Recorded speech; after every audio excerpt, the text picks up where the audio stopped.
I'm re-recording this video. So it is Wednesday, my dudes. Um, my roommate's gone, but he spent Monday, Tuesday with me, which was nice.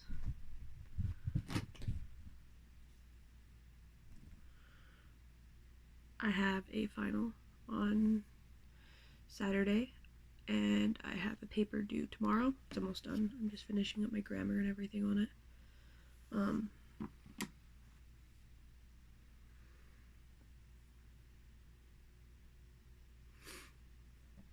I have laundry going.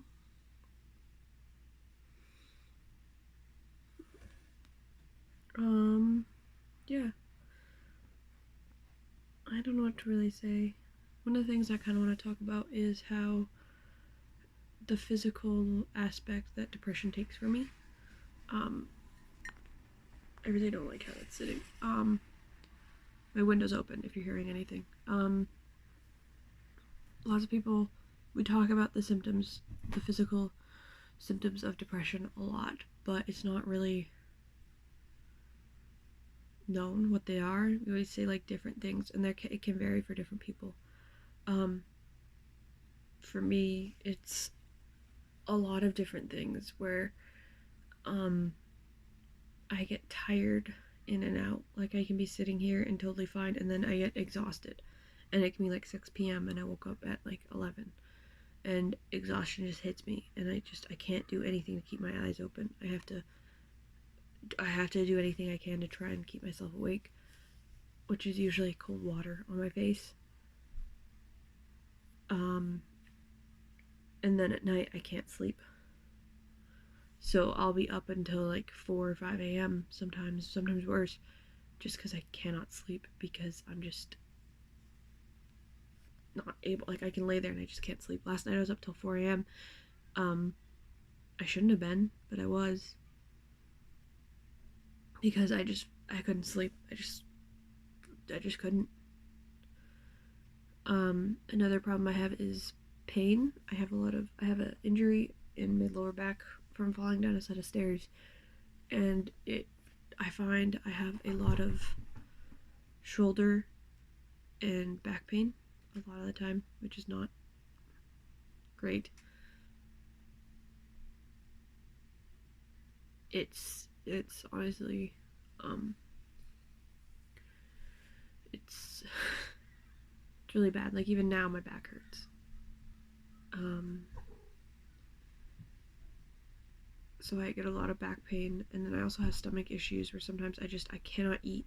Or I'll throw up sometimes randomly. I don't know if that's connected to my depression or something else, but it is an issue where sometimes I just eat and then a little while later I'm just puking. I can't, and my stomach's killing me. Another physical symptom of my depression. I don't know if my skin really shows it, but I have actually pretty nice skin. I like to think. I don't know the differences, but my skin feels usually pretty good. But I have really bad dark circles. I have since as a kid, and no doubt playing video games and staying up late has contributed to it. But I find when I'm depressed, they become just way worse. Like, I kind of have a filter on my phone that just smooths out my face so my zits look less bad.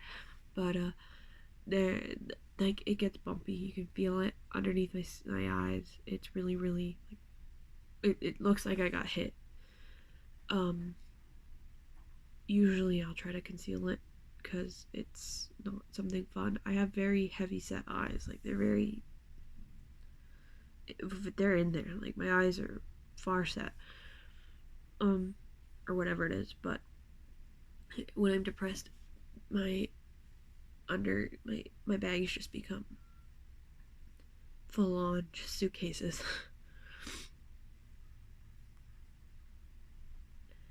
One of the things I find, which is also related to my anxiety, I don't think I have like a generalized anxiety disorder. I just have anxiety every now and again.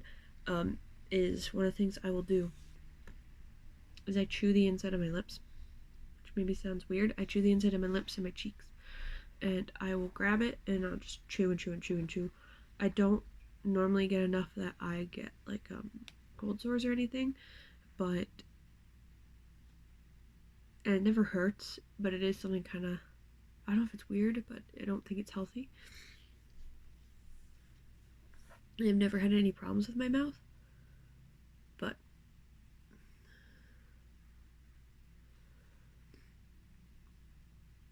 I'm trying to think of physical like things that come with my depression.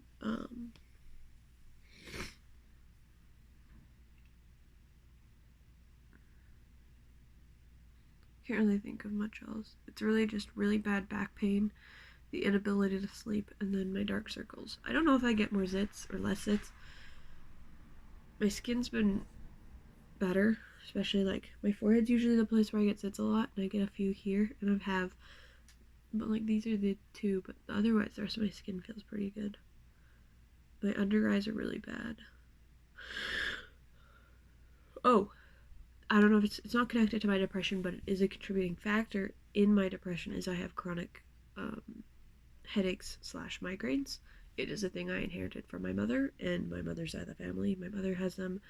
I believe my aunt has them. I don't know if my grandmother had them. I never met her. But I have on the daily almost always a headache. And that sucks. Nothing makes you feel nothing makes a day like you wake up and you can be having a bad day and you can just be having an awful day and then your head's just pounding. I was on medication for that for a very long time, but I went off of it and I do not want to go back on it because I did attempt to overdose on it. Same with my antidepressants. It's one of the reasons why I don't take medication at the moment because I don't fully trust myself with it. And the medication I took for my headaches was actually an anti-seizure medication, and all that happened when I tried to overdose was I threw up, but I couldn't stop like moving my hands. I don't know why, but that was one of the things that happened when I tried to overdose on it. Just a random fun fact for you.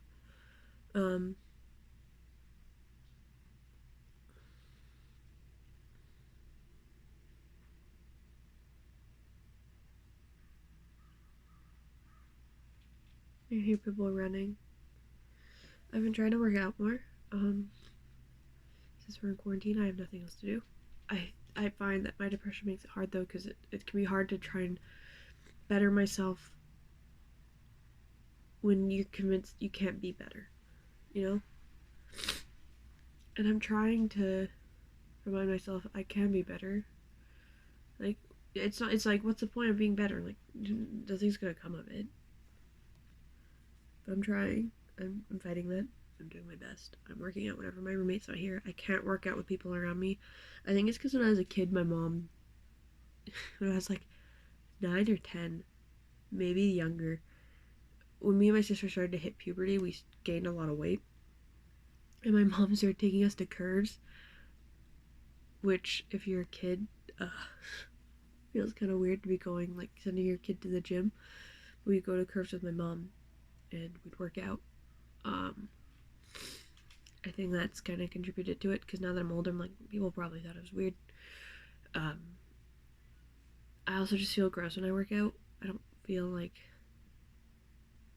good, I guess. I don't know.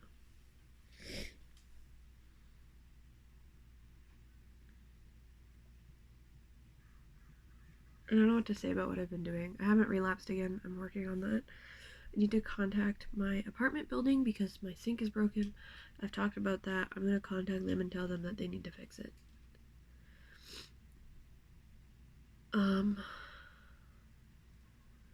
Yesterday was good. My paper, if you're interested, is on the moral status of animals. This is not my other paper. That was the philosophy paper, which I handed in. It's about the moral status of animals, and that basically is whether they deserve rights or not. And like the prevailing idea currently is that animals are living, breathing things, but if hurting them causes more good for everybody else, it's okay. I I don't know where I stand on that, because I think that we should be looking for alternatives to animal testing, not continuing it. We can definitely create alternatives to animal testing, I think.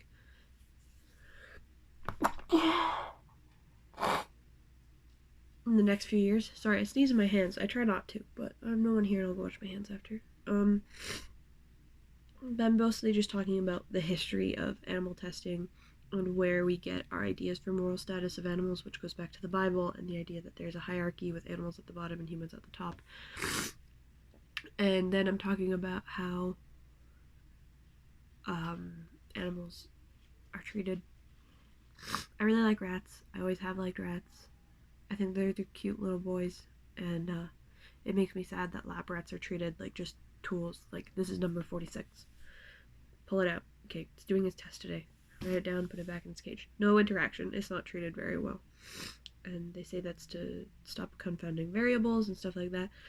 But you wouldn't do that to a human being, so why would you do it to another living creature? Just a thought. My allergies are really bad. If you can't tell, I'm always sniffling. I don't know. Like, I can't stop just sneezing and sniffling. I have a humidifier, but I don't think that's gonna help. Yeah, I don't really know what to talk about. I want to stream on Twitch, but I can't. I can. I can't at the moment because of school. I have to focus on that.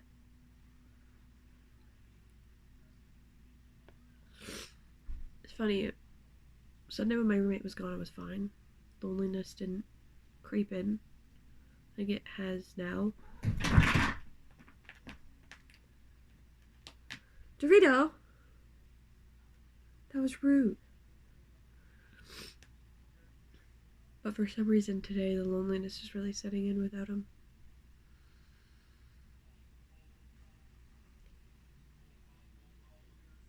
He's talking a bit about how he misses kind of having time to himself, because he had that with work.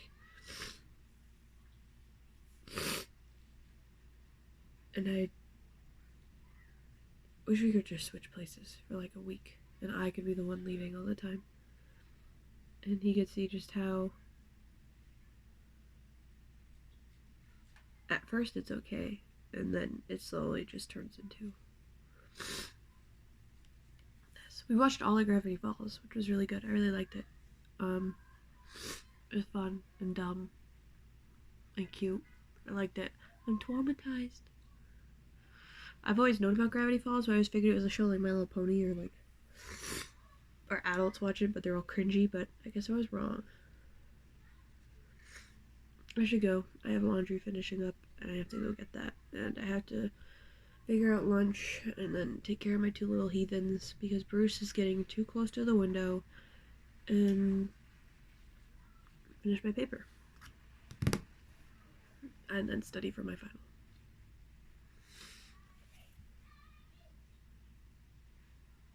I hope you're all doing good. All like 5 of you that watch the first 15 seconds of this video, it says. I don't know. People aren't taking social distancing as seriously here because their cases have flattened. A lot of people went to church this weekend for Easter Sunday. Things are about to get a lot worse. I'm gonna go. But thanks for watching, guys. Y'all have a great time. Stay safe, stay healthy, stay inside.